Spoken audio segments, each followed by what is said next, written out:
예, 안녕하십니까. 저기 이석이라고 합니다. 아유, 열화와 같은 박수에 제가 감동을 받겠습니다. 요거는 뭐냐면 이제 제가 운영하고 있는 그 네이버 밴드 착한 입시 상담소라고 합니다. 이제 밴드 들어가셔가지고 검색하면 오실 수 있는데, 그 요새 뭐죠? 요새 그 어머님들 저기 이제 입시라는 게 참 어머님들의 그 에너지를 많이 잡아먹는 요소 중에 하나예요. 그죠? 어머님들 저기 행복하고 싶으세요? 불행하고 싶으세요? 행복하고 싶죠? 근데 이 입시만 해결이 되면 다 행복할 것 같지 않습니까? 그죠? 예. 근데 그 입시를 그 연계 구조로 행복을 찾는 건 좀 문제는 있어요. 저는 제 생각에는 어머님들이 먼저 그냥 행복해지는 게 제일 좋아요. 그 다음에 뭐 입시는 그 다음에 생각해야 되는데, 우리가 이제 이게 잘 안 돼요. 이게 뭐냐면은 그 생물학적인 그 유전 효과 같아요. 이게 딱 그 후손에 대한 그 어떤 강박관념 이런 게 있어가지고. 근데 요새 보면은 요 금년부터 그게 좀 심각하게 버렸는데, 저 뭐죠? 그 어머님들 그 컨설팅 이런 거 많이 받으러 다니세요? 잘 안 다니시죠? 네, 다행입니다. 근데 막판에 가시면 이제 이게 예비 고3인데 이제 그 내년도 돼가지고 한 6월, 7월, 8월 막 이때 되면 이제 그냥 용하다는 컨설턴트 이제 찾아다니게 있어요. 뭐 용하다는 컨설턴트뿐 아니라 이제 뭐 점쟁이도 찾아봐야 되고, 뭐 점쟁이도 제가 뭐 추천해드릴 점쟁이 있습니다. 예. 그다음에 일산에 뭐 있더라고요. 좀 잘하는 것 같은데. 그다음에 또 요새는 그 무당이 히트를 치고 있죠. 예. 무당도 좀 한번 굿도 한번 해야 되고 막 그런 것들이 있는데, 근데 이제 컨설팅 이게 지금 조만간에 아마 사회적 문제가 될 것 같은데 그 요새 비용이 얼마더라? 요새 한번 할 때 아마 얼마라고 얘기를 해야 되나 제가? 네. 한 5, 60만 원 정도 하잖아요. 그죠? 교육청에서는 이거 고시를 해가지고 이제 분당 5,000원으로 잘라가지고 한 1시간 30만 원 그 정도로 이제 제한을 두고 있거든요. 이게 뭐냐면 워낙 그 호가가 높이 불려가지고 그래야 하는데, 제가 이제 말씀드리고 싶은 게 그 대한민국의 그 제가 볼 때 입시 컨설팅 하는 사람 중에 제정신 가진 사람이 그렇게 많지가 않아요. 차라리 어떻게 하시냐면 이 밴드에 들어오셔가지고 올리세요.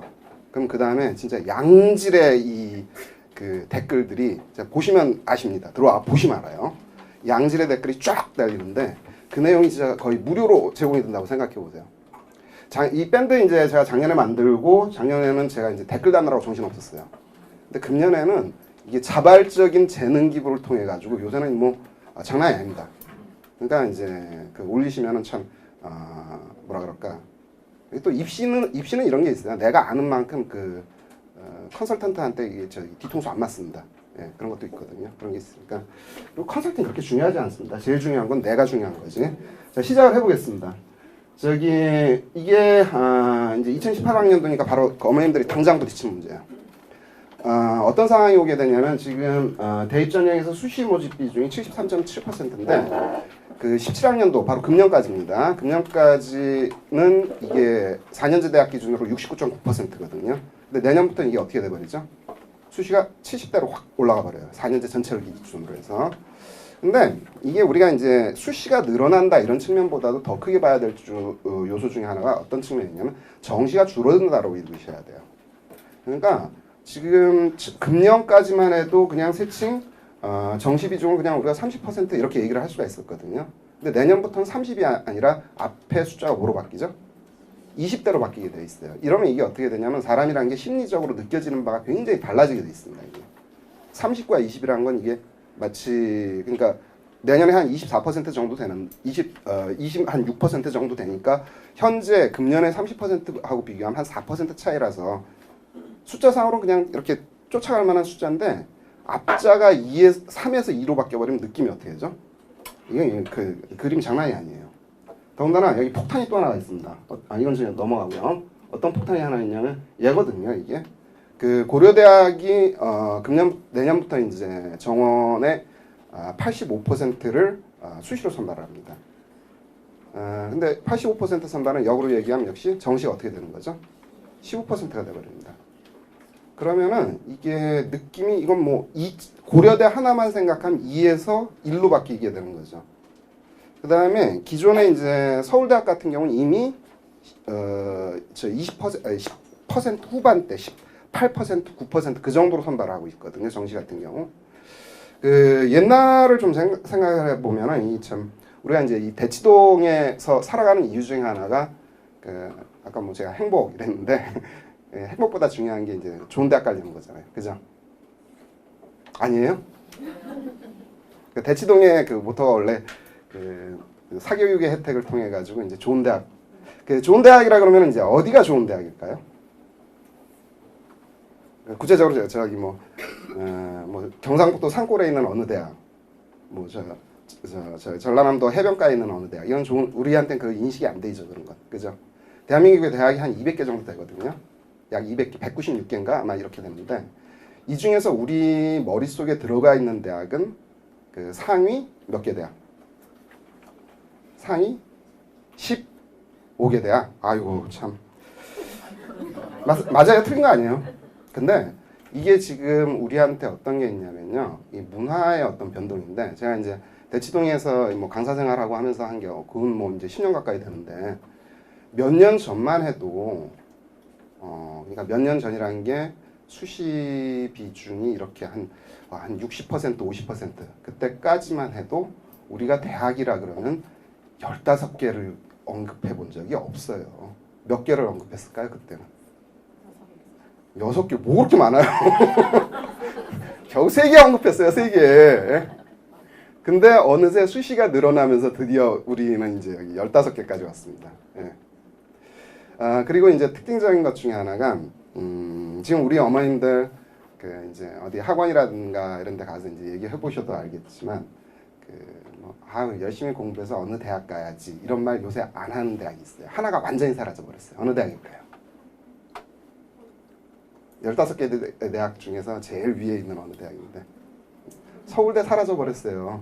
그죠? 왜 그러냐면은 그 실제 맞잖아요. 우리 내 꿈 내가 열심히 해서 서울대 가야지 이런 생각 지금 드세요, 안 드세요?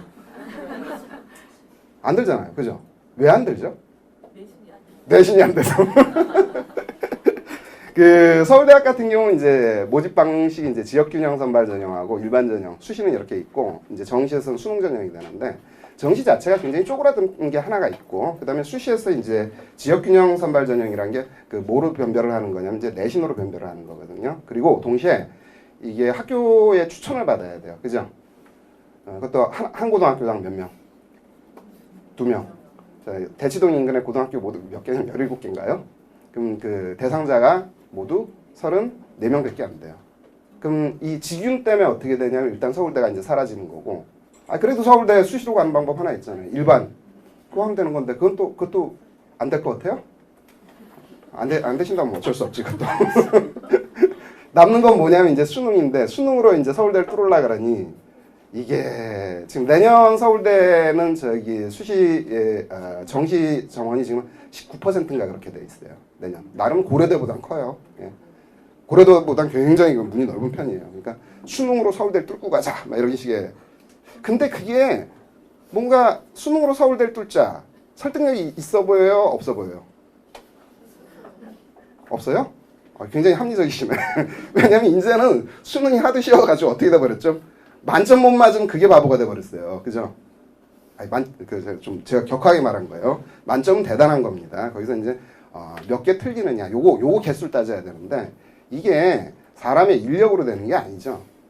이제 그 전생의 공덕, 그죠? 그게 그러니까 이제 합리적인 사고에서 이제 서울대 이제 지워져 버렸고, 그죠? 그다음에 그럼 그 다음으로 이제 내려가야 될 게 어디냐면 이제 연고대. 근데 지금 어떠냐면은 지금 내년 상황이 어떻게 되냐면 고대가 우리한테 문을 거의 닫아버리는 상황하고 똑같아요. 실제 고대가 이거 이제 수시 85% 선발한다는 게 작년 말에 발표됐던가 제가 그렇게 기억합니다. 그때 어머님들 중에 상당수가 아마 멘붕에 들어가셨을 거예요. 왜냐면 제가 그때 저한테 이제 전화 왔던 케이스들이 꽤 많거든요. 이제 어떻게 해요 이거. 근데 좀 다른 측면을 좀 이따 얘기를 하겠습니다. 일단은. 근데 여하튼 어떻게 되냐면 현재 어떤 제도적인 구조는 고려대가 우리한테 문을 닫는구나 이렇게 되는 거고, 이제 진짜 그 대학은 상위 15개 대학이구나 이렇게 생각이 되는 거죠. 그죠? 그 옛날에는 우리 어떻게 얘기했었냐면은 우리 그 저기 한양대나 성대를 거의 대학 취급 안 했어요. 그죠? 여기 혹시 한양대 성대 관계자 계세요? 이게 대치동의 그 심리적인 마인드예요. 그게. 지금 한양대 성대 어떻게 생각하세요? 아, 좋아요. 제가 지금 한양대 성대를 홍보하고 있습니다. 지금. 신기한 것 중에 하나가 이제 금년에도 이제 경험을 한 거지만 우리가 어느새 어떻게 돼버렸냐면요. 저 이제 논술 같은 경우에 이제 보편적 전형이기 때문에 논술 전형 하면은 예전에는 건국대, 동국대 이런 거 그 강의 개설하면 모이질 않았었어요. 근데 요새는 모입니다. 다만 이제 차이점은 있죠. 이제 건국대를 지원할지라도 무슨 과를 지원할까요? 건국대 아무과나 지원하지는 않습니다. 수학과. 뭐냐면 이게 우리가 이게 어떤 대학의 어떤 들어가기 어려움에 대한 그 눈높이하고 나름의 자신의 체면하고 이거를 갖다 조화시키면서 다 어디로 가버리는 거죠? 건대 수의학과 이렇게 하는 거고 문과 같은 경우는 동국대 어디를 집중적으로 지원하려고 그럴까요? 그렇죠. 경찰행정 그런 식이에요. 이게 우리 심리예요. 이게. 근데 이것도 시간이 지나면 어떻게 될까? 이제 우리가 이제 조만간에 내년은 한번 상황 봐야 되는데 그 다음부터 이제 드러날 거지만 제 느낌으로는 지금 요 상태로 가게 되면 우리 고려대도 우리 어느 순간에 우리 입에서 사라지게 돼 있어요. 서울대 사라지듯이. 그 다음에 연세대가 남게 되는데 연세대가 그 이제 보편적 전형으로 쓰는 게 논술인데 논술 인원이 많을까요, 적을까요? 적어요. 그럼 논술도 연대를 갖다 논술로 뚫는다 이게 낙타가 바늘구멍 뚫기다 이런 식의 이제 인식이 퍼지게 되면 연대도 우리한테는 사라지게 돼 있어요. 그러고 나면 이제 진짜 남는 대학은 어디가 되는 거죠? 아까 제가 선전을 하나 했잖아요. 그 다음에 건국대 수의학과, 동국대 경찰 이것도 이제 어느 순간에 무너질 거예요. 그냥 건국대 아무과나 이렇게 될 거고 동국대 아무과나 다 좋다. 그 다음에 어느 순간에 이제 건동홍, 인하순국단 이런 식으로 거기 인하순국단 얘기를 하니까 저 끔찍하시죠 지금? 예. 이해하시네. 그게 이제 우리한테 이제 그 다가올 상황이라고 보시면 돼요. 근데 그게 왜 그럼 이게 이런 식으로 가게 되냐면 과연 다른 측면을 좀 하나 생각할 게 있어요. 우리가 과연 이 현행 입시제도에 대해서 제대로 대처했느냐 이걸 좀 생각해 보셔야 돼요. 실제로는 왜 그러냐면은 그 입시제도란 게 우리 그 저기 대한민국에서 설계된 이 입시제도가 우리 대치동을 잡아먹으려고 만든 걸까요? 어떻게 생각하세요? 그렇게 생각하시는구나. 그 입시제도라는 게 어떤 공정성과 그 다음에 보편성 이런 것들을 추구하는 거기 때문에 추구하는 거기 때문에 나름 이런 의미는 있어요. 어떤 거냐면 우리 그 입시제도의 큰 틀이 어떤 교육적인 어떤 집단의 교육적 퀄리티를 높인다 이런 것보다도 사교육 잡는다라는 게 굉장히 큰 의미가 있어요. 실제로는. 우린 경제적인 효과에 의해서 입시제도가 설계가 되는 거거든요. 그래가지고 지금 현재 만들어지고 있는 어떤 현행 입시제도에 있어서 가령 예를 들면 수시 같은 경우 우리 그 사교육하고 친할까요? 안 친할까요? 더 친해졌어요? 그러면 서울대 뚫어야겠네요. 사교육하고 친한 제도는 정시예요. 왜 그러냐면은 정시가 좋은 게 뭐죠? 그 수능이라는 상품이 있어요. 수능은 단품이에요. 전국에다 뿌려버릴 수 있는 상품이에요. 굉장히 단순 명쾌한 상품이거든요. 그런데 수시로 넘어와 볼게요. 가령 예를 들어서 내신 한번 생각해 보세요. 내신이 이게 요새는 그래도 많이 바뀐 게 있죠. 요새는 뭐든지 얘기할 때 기승전 내신으로 가는데 내신이라는 것 자체도 알고 보면은 나름 어떤 게 있냐면 이런 거 있어요. 이제 사교육 입장에서 생각을 해보는 건데 그 수능보다는 못하지만 그래도 뿌릴 만한 상품이에요. 수능보다 못한 이유는 뭐 때문이냐면 이게 고등학교별로 만들어야 돼요 상품을. 그러니까 좀 짜증이 나지만 그래도 할 만한 상품. 근데 학생부 종합으로 한번 넘어와 볼까요? 이거는 이게 전국적으로 단품으로 뿌릴 수 있어요 없어요? 그게 불가능해요 이게. 왜냐하면 학생부 종합은 뭐를 보는 거냐면 사람을 보는 거거든요. 어느 한 개인을 보는 거고 그 개인의 어떤 퀄리티에 맞는 상품을 학원에서 개발한다? 가능할까요? 불가능할까요? 60만 수험생들 대상으로 그 상품들을 일일이 만든다는 게 가능하겠어요? 그게? 불가능하지. 그나마 남는 그 단품으로 괜찮은 상품 하나 있어요. 뭐냐면 논술. 논술은 이것도 이제 단품성이란 게 이제 내신보다 더 좋습니다. 왜냐면 학원 입장에서는 대학교 숫자만큼만 있으면 되니까. 그죠? 하필이면 그리고 이 논술이 어떤 거죠? 상위 15개 대학에 있는 전형이기 때문에. 그래서 사교육 유발 효과라는 걸 볼 때 이게 어떤 거냐면 그 상품의 어떤 단품성, 그 이제 용이한 생산 가능성 이걸 이제 보면 되거든요. 근데 현행 어떤 입시 제도에 있어서 지금 만들어지고 있는 구조가 그 사교육한테 친한 형식으로 가지를 않습니다. 그게. 근데 이 대치동이 어떤 동네죠?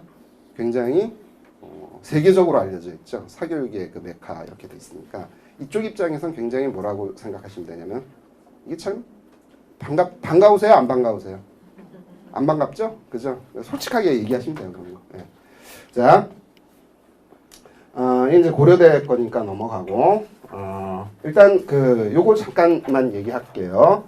그 우리가 이제 입시에서 쳐다보는 그 전형 요소는 어떤 것들이 있냐면 수시하고 정시로 나눠가지고 수시 학생부 위주, 논술 위주, 실기 위주, 정시 수능 위주, 실기 위주 이렇게 돼 있습니다. 뭐 정시는 근데 뭐 나중에 이제 생각하는 거고 일단 우리가 어떤 논리적인 생각을 하는 구조에서 요 수시 부분만 잠깐 볼게요. 그 논술은 그 논술로 선발되는 거니까 논술 시험 잘 보면 됩니다. 이거는. 그 우리 논술 같은 경우 이따 제가 보여드리겠지만 논술 전형에도 뭐가 들어가냐면 내신이 들어가요. 그죠? 근데 내신 의미 있어요, 없어요? 이제 그게 이제 보편적으로 인식이 돼버린 거예요. 근데 요것도 몇 년 전만 해도 이게 인식이 잘 안 됐었어요. 어떻게 얘기하냐면 뭐 그 내신 몇 등급이어야 되느냐 이걸 굉장히 따지던 시절도 있었어요.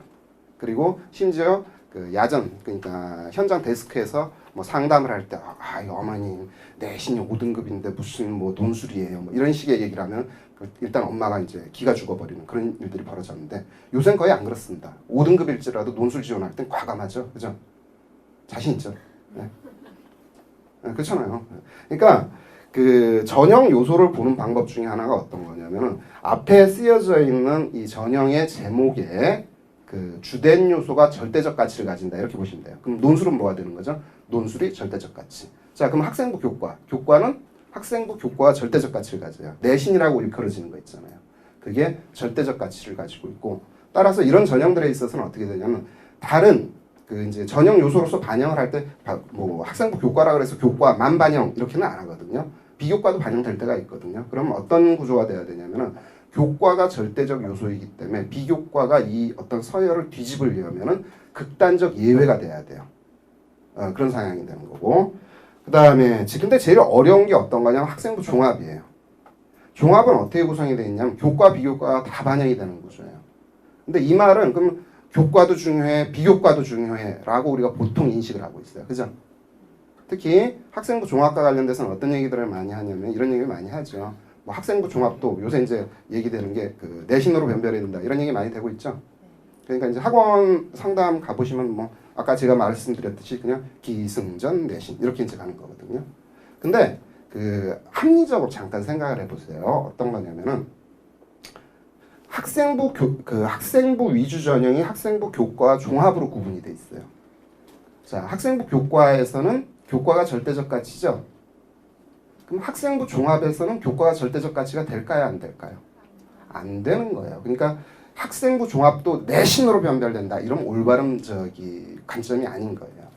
의미는 있어요. 뭐냐면은 그렇다고 해서 학생부 종합이 비교과로 변별이 된다. 이럴 수도 없는 거예요. 제가 아까 어떤 얘기를 드렸냐면 절대적 요소가 있으면은 그 예외적인 상황은 어떻게 돼와야 되냐면 극단적으로 뒤바뀔 수 있는 뭔가가 있어야 돼요. 다시 말하면은 학생부 종합은 이렇게도 생각할 수 있어요. 교과로도 변별돼서는 안 되고 비교과로도 변별돼서는 안 되는 전형이에요. 이걸 전체적으로 어떻게 해야 되죠? 종합적으로 접근해야 돼요. 자, 그거는 이제 좀 이따 얘기 드리겠습니다. 자, 우리가 이제 굉장히 걱정하는 게 이거예요. 수시에 납치되면 어쩔까요? 어떻게 되나요, 이거? 걱정하고 계세요? 아니죠. 이게 지금 현재 우리 참 문화가 이렇게 바뀌었다는 거. 재작년까지만 해도 맨날 하던 얘기가 수시 납치되면 어쩔까요? 이게 우리 수시 납치가 뭔지 아시죠? 저기 수시에 딱 합격해 해버렸는데 수능 갖다 너무 잘 봐버린 거예요. 그죠? 그러니까 이게 어떤 거냐면 참 어머님들이 그 몇 년 전만 해도 수능 잘 볼 걸 너무 걱정을 해버렸어요. 그죠? 지금 그거 걱정하세요? 많이 참 이 문화적인 인식이 많이 바뀐 거죠. 실질적으로는 이제 우리가 걱정해야 되는 건 정시에 버림받으면 어떻게 되나 이게 더 큰 거예요. 수시 납치가 아니라. 그게 현실이잖아요. 그죠? 이게 나름 제가 지금 오늘 설명을 하면서 원래 뭐 반론을 제기하려고 막 이러고 왔었는데 그냥 납치 말도 안 된다라는 인식을 해주시니까 별로 재미가 없어요. 실제 어떠냐면은 이게 수시 납치 이론은 뭐 때문에 나오는 거냐면 우리를 어느 한쪽으로 몰아버리고 있어요. 뭐냐면 수능에 대한 그 걱정을 하게 하는 거거든요. 수능 쪽으로 몰고 있는 거고. 그러니까 수시에 대해서 지원할 때 이런 얘기를 많이 하잖아요. 신중하게 지원해라 이런 얘기 많이 들어보셨죠? 수시는 신중하게 지원하는 거 아닙니다. 그냥 그 생각나는 대로 지르는 겁니다. 그게. 막 지르는 겁니다. 그게. 예. 그렇게 해야지 뭐 신중해봤자 별 도움 안 돼요. 예. 그 다음에 자 이거 부분을 제가 좀 설명을 할게요. 왜냐하면 이걸 봐야 우리가 어떤 인식의 어떤 틀을 가져갈 수가 있어요. 자 내신 3등급이란 게 어떤 의미냐면은 우리가 지금 요새 제가 유튜브라든가 뭐 이런 데 보면 학원 설명 애들이 많이 올라오는데 그냥 맨날 얘기하는 게 기승전 내신이에요. 근데 이것도 작년 재작년까지만 해도 어떠냐면 기승전 내신 아니었어요. 무조건 그냥 기승전 수능이었어요. 그러니까 뭐 심지어 뭐 학생부 종합도 수능으로 선발한다. 최저학력 기준 중요하다 그랬는데 그 재작년까지 어느 정도 먹혔어요. 왜냐하면 그 최저학력 기준이 있었으니까. 근데 작년부터 큰 틀이 뭐죠? 학생부 종합에 전반적으로 뭐가 없어지고 있어요? 수능 최저가 없어지고 있어요. 그 다음에 논술도 수능으로 선발한다. 이런 얘기가 참 그건 아직까지도 유지가 좀 되고 있어요. 참 덧없는 얘기인데 자 근데 금년부터 보면 어떤 유튜브나 이런데 학원 설명회들 보면은 이제 기승전 내신으로 바뀌고 있는 거거든요. 근데 이게 여기에 이제 큰 어떤 흐름이 있어요. 하나가 어떤 거냐면은 우리 지금 문제점이 어떤 거냐면은 그 수능으로 선발하는 인원이 지금 계속 줄고 있는 상황이죠. 내년 같은 경우에 이미 제가 말씀드렸지만 뭐 겨우 20몇 %밖에 안 되잖아요. 4년제 대학 기준으로 하면 고려대는 뭐 15%. 이게 뭐 실제 얘기되는 바로는 물 밑에서 얘기되는 거로는 15%그 미만일 수도 있다. 막 이런 얘기들이 오고 있는 상황인데 자. 이게 어떤 상황이 오는 거냐면 어떤 우리 사교육 내지는 학원 산업의 어떤 그 흐름을 보여주는 거예요. 수능이 지금 계속 어떻게 되고 있죠? 여기 쪼그라들고 있는 이런 상황이 되어버렸죠. 수능이 쪼그라들고 있는 상황에서 학원이 살아남으려면 어떻게 해야 될까? 새로운 어떤 상품을 가져가야 돼요. 수능 대신 대체 상품. 그게 뭐냐면 요새 얘기되는 그게 내신이에요. 근데 과연 내신이 그럼 절대적인가? 자, 학생부 교과 전형에서는 내신 절대적 가치가 같습니다. 실제로 그리고 수시에서도 제일 선발 인원이 많은 게 학생부 교과예요. 4년제 대학 전체로 따지게 되면. 그런데 이런 게 있습니다. 아까 우리가 어느새 눈이 이제 상위 15개 대학으로 왔지만 자 내년에 고려대학은 전부 다 학생부 종합이 돼버렸습니다. 교과가 없어져 버린 거예요. 연세대도 기존에 학생부 교과로 뽑던 인원이 조금 있었거든요. 한 300명이 있었던가? 이것도 내년에 뭐로 바꿔버리죠? 학생부 종합으로 바꿔버려요. 상위대학 기준으로 하면 지금 거진 다 어떻게 돼버리죠? 다 학생부 종합이 돼버리는 거예요. 그러니까 단순하게 학생부 교과 내신으로 어떤 접근하는 그 구조가 아니라 지금 종합으로 바뀌고 있는데 주변에서 얘기하는 건 뭐죠? 저기 학생부 종합도 내신이야 하니까 사람 스트레스 받게 돼 있고 그런데 이미 앞에서 잠깐 언급을 했지만 학생부 교과가 내신이 절대적 가치라면 학생부 종합은 내신이 절대적 가치가 돼요 안 돼요? 안 되는 거죠. 그 다음에 자 내신 3등급 우리들 중에 제일 많은 빈도수가 내신 3등급일 거예요. 그죠? 그 다음에 자 우리 이제 교과의 성적을 배정을 할 때 어떻게 되냐면 우리가 1에서 9등급까지 주게 돼 있어요. 국어 1등급, 뭐 영어 2등급 이런 식으로 그래서 9등급까지 분포를 시키는데 제가 이런 얘기를 잠깐 할게요. 나의 어떤 전체, 뭐 3년 동안에 얻은 어떤 내신의 어떤 평균치를 한번 내본다고 할게요. 그러면 내가 5, 1등급이면 나의 평균이 1등급이 되는 거거든요. 5, 1등급이면 평균 1등급. 그 다음에 나의 내신이 5, 9등급이면 저는 평균이 9등급이 되는 거예요. 근데 5, 9등급 받을 일은 거의 없어요, 제가. 왜냐면 5, 9등급은 사람의 영역이 아니에요. 왜냐면 그 실수로라도 좀 이게 평균 올라가게 돼 있어요. 7등급, 8등급도 굉장히 드뭅니다. 일반적으로 이제 보이는 양상이 어떻게 되냐면 이렇게 돼 있어요. 사람의 그 내신 평균을 나타내면 1에서 보통 6등급 사이에 분포가 되게 돼 있어요. 그래서 보면은 그 대학교 입시 요강을 보시면 참 재밌는 게 항상 어디에서 끊어지는 6등급을 경계로 해서 이쪽과 이쪽에 어떤 차별을 두게 돼 있어요. 근데 이쪽이 제가 거의 없다고 얘기를 했죠. 그러니까 평균 7등급, 평균 8등급 이런 사람 구경하기 이런 등급 보기 힘들어요. 진짜로 힘들어요. 근데 있긴 있어요. 제가 있긴 있는데 그 굉장히 드물고 보통 요 안쪽에서 모든 거를 갖다가 해결하는 식으로 입시 요강 구조는 만들어져 있어요. 근데 이거를 갖다가 어떤 집단의 평균을 한번 만들어 본다고 할게요. 그러면 나는 1등급일 수도 있고 2등급일 수도 있고 6등급일 수도 이렇게 되잖아요. 그러다 보면은 이런 식의 어떤 정규 분포 곡선이 나와요. 우리 고등학교 전원 혹은 우리 반을 대상으로 해가지고 내신 평균 등급 얼마까 하고서 이렇게 분포를 시켜보면 이런 구조가 나오게 돼 있어요. 자, 요 가운데 값이 뭐죠? 요게 3등급이에요. 즉 집단 자체의 평균이 어떻게 되는 거죠? 3등급이 돼버리는 거예요. 그런데 이제 요걸 잠깐 볼게요.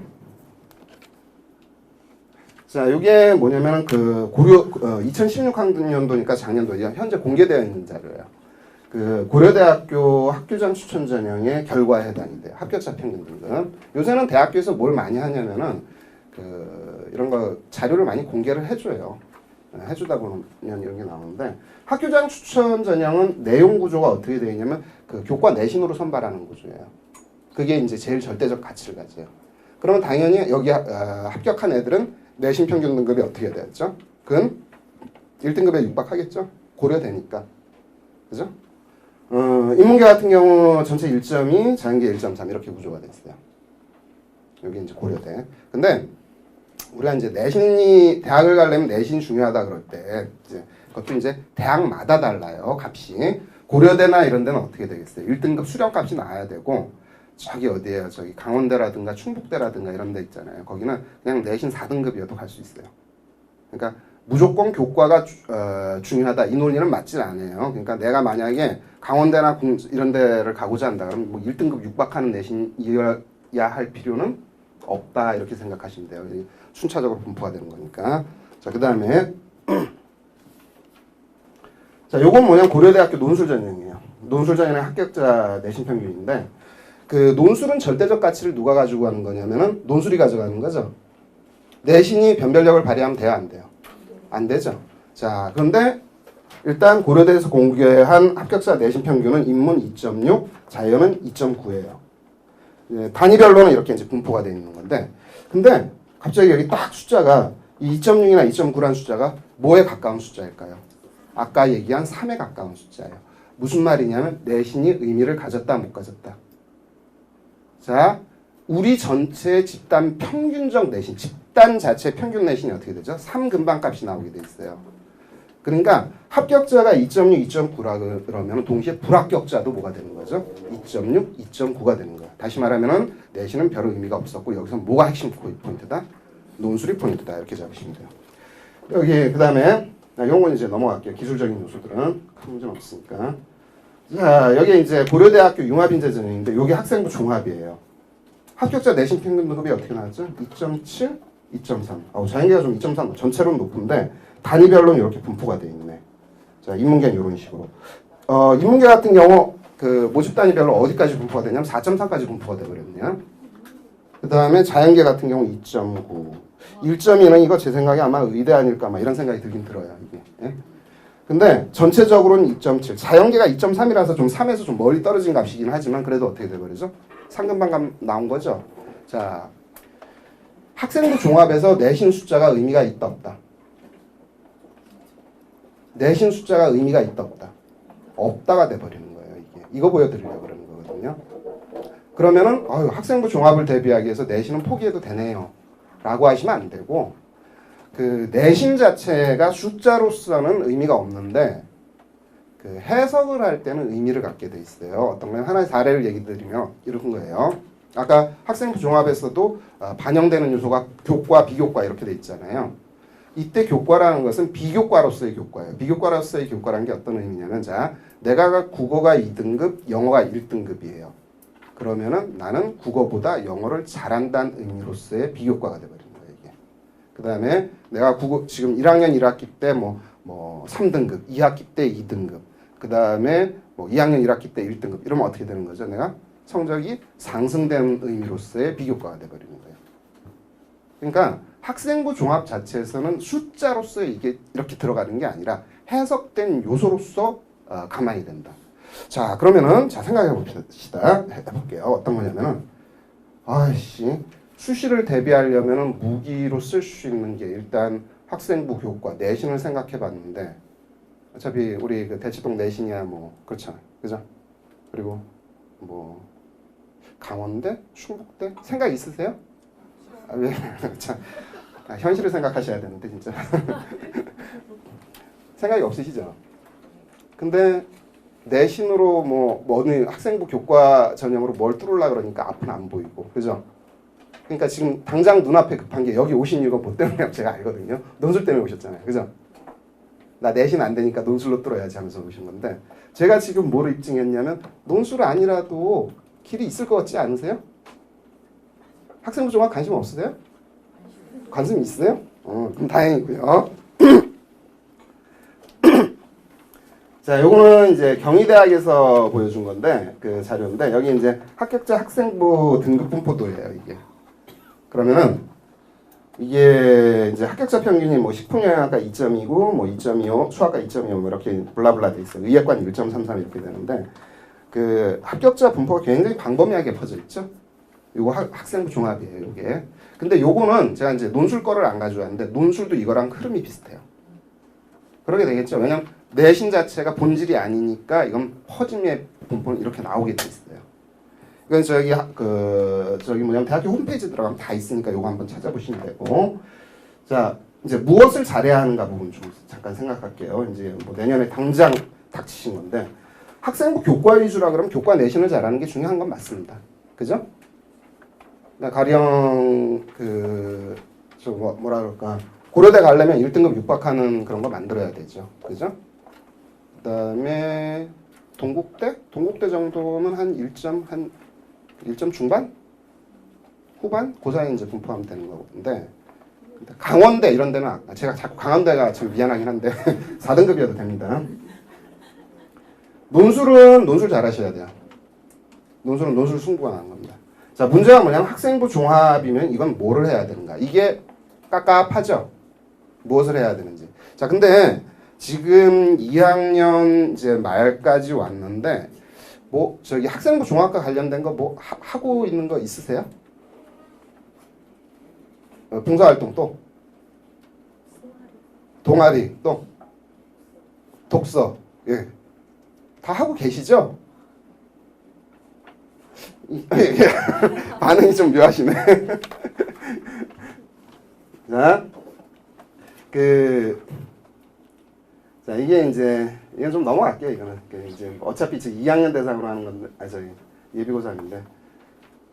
이런 거 있어요. 요거 하나 한번 볼게요. 어떤 거냐면은, 공부 방법과 관련이 되는 건데, 이게 서울대학교에 가시면은 요 자료가 있어요. 학생부 종합 관련 자료인데, 거기 내용 이해보다 문제풀이 요령을 얻고자 하진 않았나요? 이런 질문을 하고 있더라고.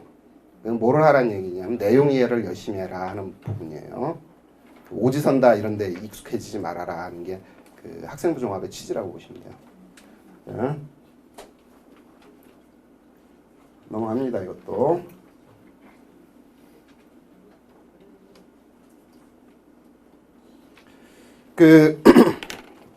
공부랑 관련돼 가지고 조금 잠깐 뛰어넘는 얘기인데 어머님들이 지금 논술이 여기는 지금 논술이 아마 최고의 관심사일 거예요.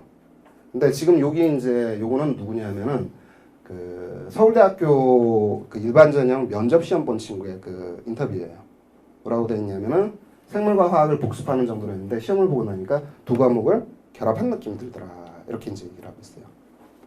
그다음에 근데 우리 이제 공부할 때 수능에서는 결합형 나와요, 안 나와요? 안 나오죠. 자, 이것도 마찬가지예요. 뭐 이제 우리 일반적인 어떤 흐름을 보여주는 건데. 캠벨의 일반 생물학을 하루에 한두 챕터씩 공부했다. 근데 뭐 그거랑은 관련이 없는 것 같다. 이런 얘기를 하고 있어요. 이게. 실제 나중에 보시면은 이제 언제 되죠? 이제 어머님들 뭐 면접이라든가 논술이라든가 이런 거 대비하려고 막판에 가면 진짜 막 돌아다니시게 돼 있어요. 근데 많은 프로그램들의 상당수 어떤 식으로 구성이 돼 있냐면은 뭐 캠벨의 일반 생물학 이런 식의 구성들이 굉장히 많이 돼 있어요. 이 동네에 있는 프로그램들이. 근데 이건 좀 다른 측면을 볼게요. 자, 단순한 암기 위주의 지식에 근거한 구술 능력 또는 기계적 문제풀이 능력보다는 논리적 사고력 및 추론 능력 평가에 주력을 한다. 이게 뭐냐면 제 기억으로 여기 아마 연세대일 거예요. 연세대 면접의 출제 의도예요, 이게. 그다음에 논리적 사고력을 스스로 키워온 학생들이 수월하게 풀 수 있는 문제를 출제했다. 선행학습을 통한 이론적 배경 없이 텍스트에 제시된 내용만으로 독특해와 문제풀이를 수행할 수 있다. 마지막 부분이 아주 인상적이네요. 고등학교 교과과정을 정상적으로 이해수한 학생은 누구나 풀 수 있는. 요거는 이게 고려대학교의 논술의 출제이든가 그렇게 돼 있거든요. 고등학교 교과과정을 정상적으로 이수한 학생은 누구나 풀 수 있다. 어떻게 생각하세요? 그렇게 생각 안 하세요? 대학은 우리 고등학교 교과과정을 신뢰할까요? 신뢰하지 않을까요? 신뢰하지 않습니다. 뭐냐면 지금 이게 하나의 시그널이에요. 고등학교에다가 던지는 시그널이 공부를 할 때 어떻게 하라는 얘기냐면은 고등학교 교과과정을 정상적으로 수행하거라 하는 그런 시그널이에요. 우리 지금 정상적으로 수행 안 하잖아요. 모든 비중이 어디가 있어요? 공부할 때. 수능, 그죠? EBS 문제집풀이. 이거 사람을 어떻게 하는 걸까요? 바보를 만들어 버리는 거예요. 대학에서는 이거 별로 안 좋아합니다. 자, 이런 거 이제 참고 삼아. 자, 이제 학생 생활 기록부 이거 넘어가고 또 넘어갈게요.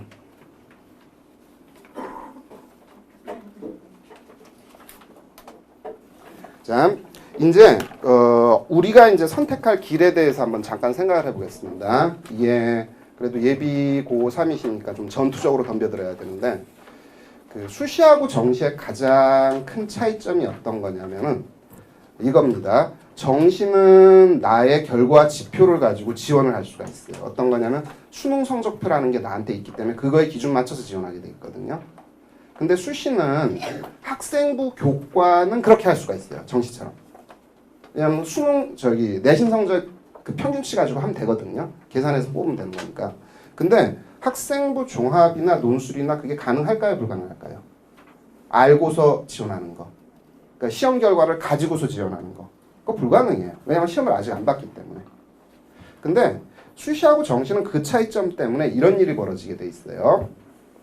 정시는 상향 지원합니까? 하향 지원합니까? 하향 지원. 아이고 그냥 답이 그냥 팍팍 나오시네. 수시는 상향 지원. 어이구 좋아. 합격하면 되게 좋겠죠? 수시 합격하시면. 수시는 합격 그 자체가 이제 대박이거든요. 근데 상향을 하는 이유는 뭐냐면은 우리가 미래에 대한 결과가 없는 상황이니까 미래를 굉장히 뭐로 생각하고 상향하는 거죠?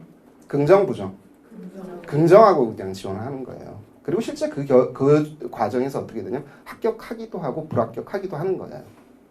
그러니까 지원에 있어가지고는 뭐 상향을 하시든 하향을 하시든 그건 큰 문제는 안 됩니다. 근데 문제가 뭐냐면은 과연 내가 이렇게 상향을 해서 질렀어요. 근데 지를 때는 기분이 좋거든요. 그죠? 근데 결과가 그게 비례하는 게 나올까요? 안 나올까요? 결과 비례는 그거에 상응하진 않습니다. 그러니까 모두가 그 지른 만큼의 어떤 결과를 얻는다면 참 좋겠는데 대학에서 모집하는 정원은 제한이 돼 있어요. 한계가 있어요. 그렇기 때문에 모두가 그 결과를 얻을 수는 없게 돼 있어요. 그래서 이거는 이제 굉장히 좀 광범위한 얘기가 될 수가 있는데 우리가 실제로 접근할 수 있는 전형이 뭐냐면 그러니까 보편적인 형태로서 수시 접근할 수 있는 방법은 두 가지밖에 없어요. 학생부 종합하고 논술 두 가지밖에 없어요. 왜냐면은 이 중에 이제 내신이 극강인 분들이 있을 거예요. 그분들은 하나를 더 가지고 갈 수 있죠. 학생부 교과라는 걸 가지고 갈 수 있지만 그 케이스가 아니라면 어떻게 되죠? 보편적으로 지원할 수 있는 거 일단 논술 하나 됐고 학생부 종합은 좀 미심쩍긴 미심쩍어요. 그죠?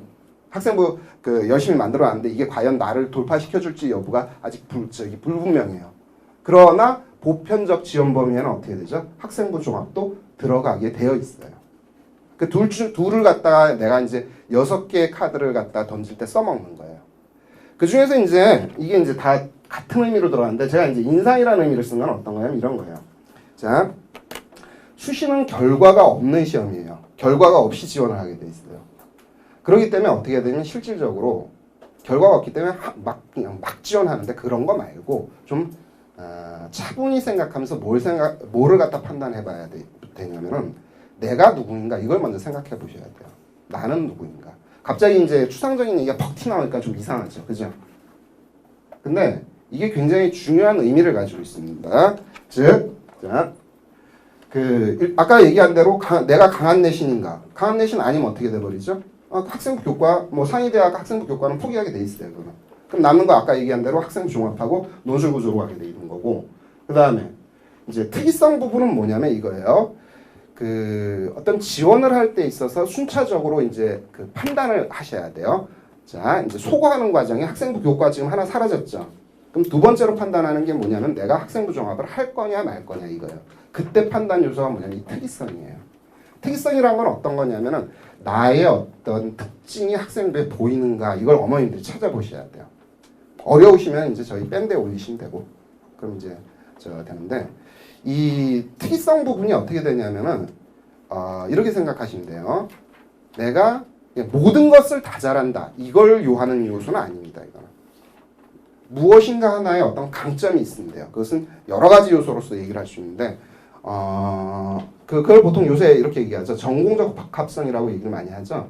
근데 전공적 적합성이 그게 세밀한 그런 건 아니에요. 어떤 거냐면은 굉장히 좀 광범위하게 생각하셔도 되거든요. 예를 들면은 뭐 내가 뭐 물리학과를 가야 되니까 물리를 무지하게 잘해야 된다. 이런 식의 생각들을 하시는데 안 그러셔도 돼요. 물리 못해도 다른 거 잘하는 것으로도 물리학과 갈 수가 있거든요. 예를 들면 뭘 잘하면 될까요? 수학 잘하면 되는 거예요. 그게.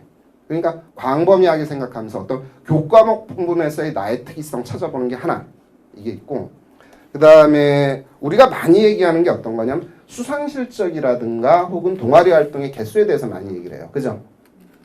수상실적이 중요할까요? 중요하지 않을까요? 중요합니다. 근데 중요하지만 그게 수상실적 단독으로 중요하지는 않아요. 어떻게 해야 되냐면 그게 다른 무엇과 연결되는 형식으로 중요해져야 돼요. 연결되지 않는 수상실적은 별 의미가 없어요. 그것은 수상실적뿐 아니라 또 모두 마찬가지죠. 동아리 활동도 마찬가지고 그 다음에 학생부에서 저희 어머님들 좀 나중에 제가 나중에 이제 밴드 이쪽에다 강의로 한번 올릴 생각인데 어떤 거냐 한번 들어오시가지고 하시면 되는데 학생부 읽는 방법을 한번 제가 이제 강의를 하고 싶거든요. 어떤 게 있냐면 이 학생부의 이제 세부 능력 특기상 이거 굉장히 중요하다고 얘기 많이 들어보셨죠. 그 학생부를 보다 보면은 뭐가 느껴지게 되냐면 어떤 사람이 머릿속에 그려지게 돼 있어요. 뭐 어떤 사람의 어떤 이미지 그게 앞에 제가 얘기해놨던 이미지라는 부분이거든요. 보시면은 머릿속에 얘가 이런 애면은 뭐 어디 한번 해볼 만하다 안 해볼 만하다 이런 식의 어떤 판단을 할 수가 있어요. 좀 더 강하게 얘기하면 이런 거거든요. 이런 부분이에요. 그러니까 학생부 종합과 관련돼 가지고 학생부 종합으로 성공한 케이스들은 학생부에서 뭐가 일으켜지냐면 자존감이 일으켜집니다. 자, 이 친구들은 대학이 중요할까요? 자기가 하고 싶은 일이 중요할까요? 하고 싶은 일이 중요합니다. 대학은 그렇게 큰 의미를 갖지 못합니다. 그러니까 얘들은 어느 대학을 가든 거기에서 굉장히 강하게 살아남을 수 있는 애들이에요. 실제로 대학에서도 학생부 종합을 선호하는 이유 중에 하나가 뭐냐면은 요런 애들을 뽑아놨더니 얘들의 뭐가 높냐면은 학점이 높아요. 상대적으로. 그래서 선호를 하는 거예요. 근데 이 어떤 자존감을 우리 한번 스스로 생각을 해보시면 되거든요. 어머님들 자존감 강하세요? 약하세요? 넘어갈게요. 어머님들도 자존감이 강해야 돼요. 그래야지 어떻게 되냐면 애도 강해지게 돼 있어요. 근데 지금 제가 이제 기술적인 요소를 말씀드리느라고 이렇게 하는데 학생부에서 어떤 자존감이 읽혀진다면 학생부 종합 할 만합니다. 그건. 근데 문제는 뭐냐면 이게 학생부 종합 쪽이 예측 가능성이 굉장히 떨어져요. 그 판단을 누가 하죠? 얘를 선발할지 여부 판단을 누가 해요? 대학이 하죠. 그리고 어떤 특성이 있냐면 이런 거예요. 이제 학생부 종합만 그런 건 아니고 다른 데도 다 마찬가지지만 그 시점에 만들어지는 어떤 집단, 지원자 집단의 퀄리티가 합격의 기준이 되게 돼 있어요. 거기에서 상대적으로 더 강한 자존감이면 합격하는 거고 약한 자존감이면 불합격하는 거고 우리가 많이 의존하는 것 중에 하나가 요새 그런 얘기들 많이 하잖아요. 어떤 얘기들 하냐면은 그 선배들이 어떻게 했는가 이걸 뭐 참조하라 이런 얘기 많이 들어보셨죠? 그거는 그 선배들 그 시점에 맞아떨어지는 거예요. 지금은 안 맞아떨어져요. 왜냐면 사람의 어떤 집단의 질이 어떻게 되죠? 계속 바뀌는 거고 더하여 이런 얘기들도 하시죠. 어떤 얘기를 하냐면 아이고 요새 애들이 하도 활동들을 갖다가 다 많이 하고 하다 보니까 학생부의 내용들이 뭐 그게 그거 아니겠냐 이런 얘기들을 해요. 그러기 때문에 다시 뭐가 중요하다는 얘기가 또 티 나오냐면은 내신 중요하다는 얘기들 이게 학원에서 많이 떠들어대거든요. 똑같은 활동을 할지라도 사람이 느끼고 배우는 건 다릅니다. 그렇기 때문에 그런 식의 이제 언급은 올바른 건 아니에요. 자존감 키우는 거. 자, 제가 질문하고 싶은 게 이거예요. 어머님들 어떤 우리 그 애를 생각했을 때 애가 서울대 같은 이미지가 머릿속에 그려져요, 안 그려져요? 안 그려져요? 그럼 서울대 포기. 예. 자, 연세대 고려대 이미지 그려져요, 안 그려져요? 그래서요? 그럼 연대고대 지원하면 됩니다. 예, 그렇게 하시면 되는 거고. 안 그려지면 또 포기 이렇게 되는 거예요.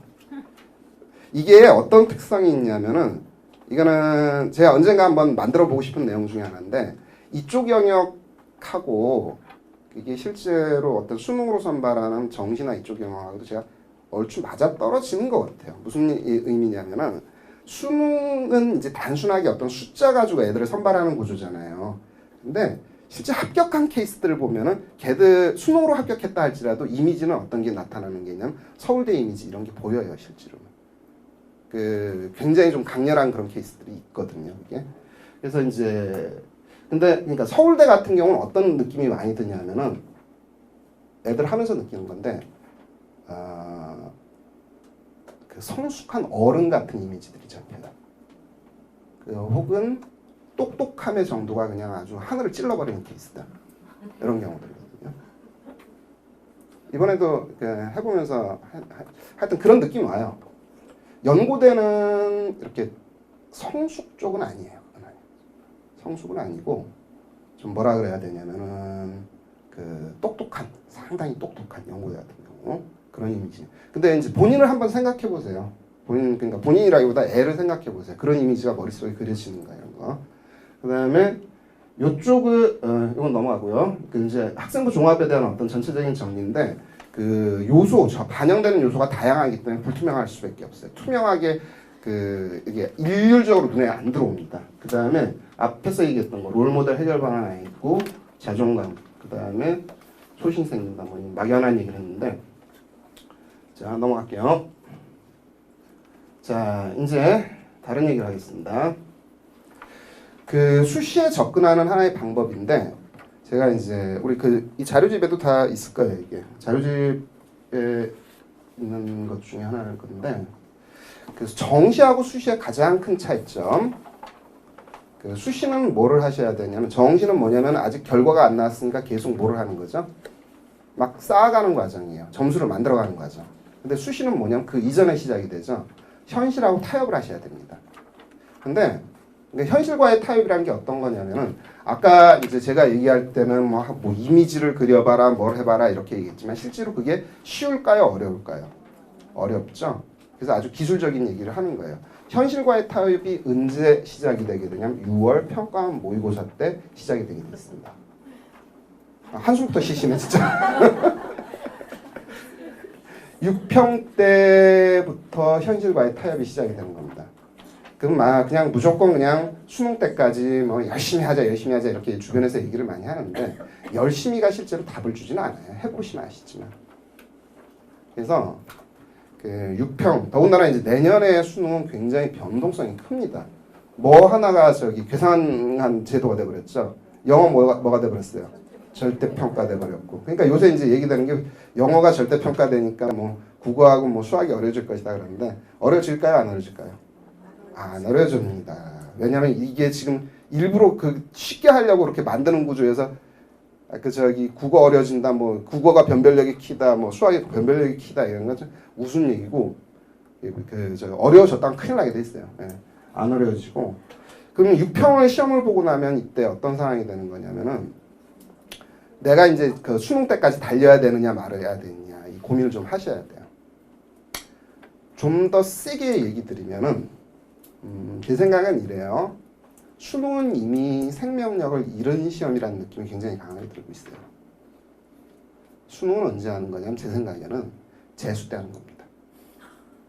현역 때는 뭐를 해야 되냐면 수능은 최저 맞추는 데다가 초점을 맞추셔야 돼요. 최저학력 기준. 그 다음에 수능이 변동성이 어마어마하게 심합니다. 가령 6평 때 내가 5일 등급 받았어요. 수능 때 5일 등급 나올까요, 안 나올까요? 거의 안 나와요. 어느 정도냐면은 1등급 범위 내에서 이쪽으로 1등급 범위 내에서 그 수능 때도 1등급 범위 유지하는 인원이 20에서 30%밖에 안 돼요. 70%가 다 어떻게 되죠? 굴러 떨어지게 돼 있어요. 근데 거꾸로 여긴 또 긍정적인 측면도 있어요. 어떤 개념? 2등급일지라도 실망해라, 실망하지 말아라. 실망하지 말아라라는 얘기가 되는 거예요. 왜냐면 수능 때 어떤 일이 벌어질지 모르거든요. 갑자기 만점 이렇게 나올 수도 있어요. 그랬으면 좋겠죠. 기도 열심히 하시면 됩니다. 이 영역은 완전히 기도의 영역이에요. 실력의 영역이 아니에요. 나의 의지의 영역이 아니라 기도의 영역이라고 보시면 되고. 근데 현실 타협을 일찍 하실수록 뭐를 할 수가 있냐면 합리적 판단을 할 수가 있어요. 그러니까 수시는 뭐냐면 현실과 타협하는 겁니다. 6평대 성적을 기준으로 해서 나의 어떤 포지션을 정해버리는 거거든요. 그리고 실제 이 현실과 타협해서 나중에 얻게 되는 결과를 생각해 보시면 돼요. 수시 합격자들 중에서 우리 그런 얘기를 많이 하잖아요. 뭐 수시는 보험이다. 그 다음에 뭐 대학이 이제 뭐 수시에 이제 먼저 앞서서 선발하는 거다. 뭐 이런 얘기를 하는데 수시 합격자들 중에서 수능 성적 기준으로 했을 때 그 대학을 들어갈 수 있는 인원은 20% 정도밖에 안 돼요. 80%가 뭐죠? 정시로 못 들어가는 애들이에요. 80%가 겨우 뭐만 했다는 얘기예요. 수능 최저만 겨우 맞췄다 이 얘기예요. 그게 현실이에요. 근데 이게 우리가 자꾸 그 프로파간다 되는 것 중에 그 열받는 게 뭐냐면은 마치 그 수시로 합격한 애들이 정시에도 마치 충분히 갈 수 있는 것처럼 얘기를 하고 있는데 불가능합니다. 왜냐면 수능의 변동성이라는 게 그렇게 일어나는 거기 때문에 그런 거고 실제로는 수시는 수시에서 뽑는 기준이 있는 겁니다. 근데 내가 여기에 어떻게 적응을 해야 되냐면 타협을 하셔야 됩니다. 막연하게 나의 꿈은 서울대야 하면서 계속 수능 판다고 해서 그 답 나올까요 안 나올까요? 안 나와요. 그게 아니라 내가 6평 때 얻은 어떤 그 수능 모의고사 기준으로 해가지고 나는 어느 선이다 여기까지 잡아두시는 게 좋아요. 대신에 그 다음에 어떻게 하면 되냐면 수시 지원할 때 어떻게 하면 되죠? 그 선 위에다 다 질러버린대요. 질렀을 때 그 모험해도 돼요? 뭐 모험은 위험하지 않아요? 그건 대학이 알아서 합니다. 내가 걱정할 바 아니에요. 네?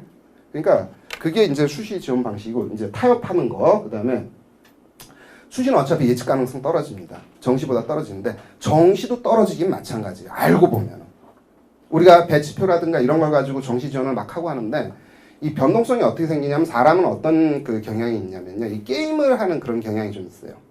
막 어떤 예측을 미리 하고서 그 남들이 저렇게 할 때니까 나는 이렇게 해야지 하는 그런 방법이 있거든요. 근데 그게 웃기게 벌어지는 게 정시 때 정시 때는 집단 하향 지원되는 거 아시죠?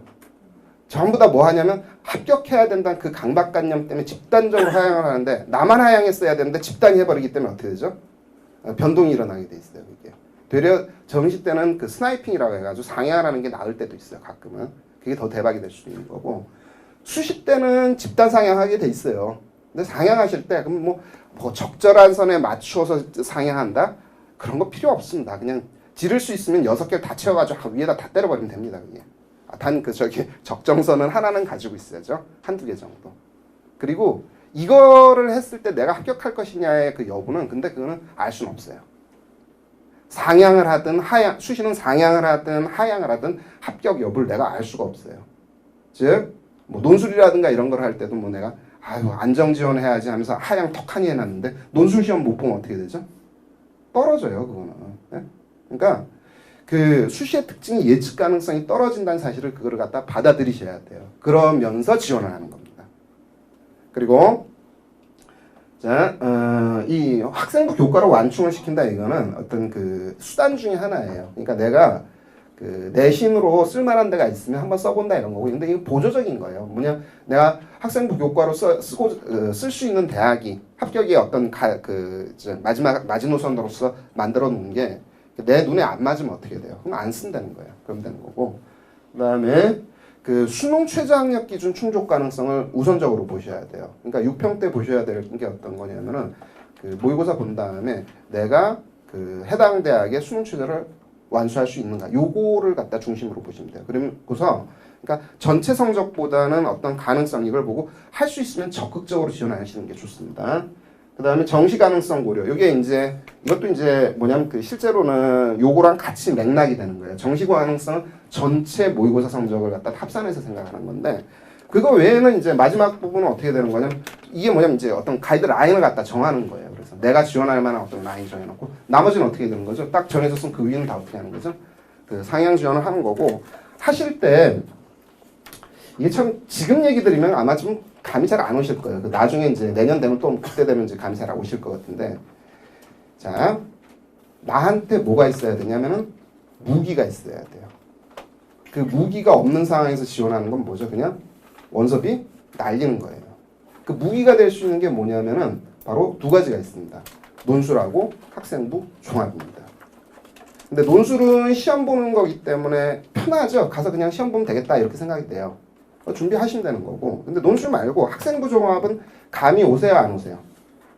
안 오실 때 저기 그 밴드에다 문의를 하시면 됩니다. 게시물을 올리시면 되고 그 자기소개서 같은 거 미리 준비하시면 좋을 것 같고 뭐 이 정도로 마무리 지면 되겠죠? 저기 시간이 오래 간 것 같은데 자 설명을 이 정도로 마무리 짓도록 하겠습니다. 감사합니다.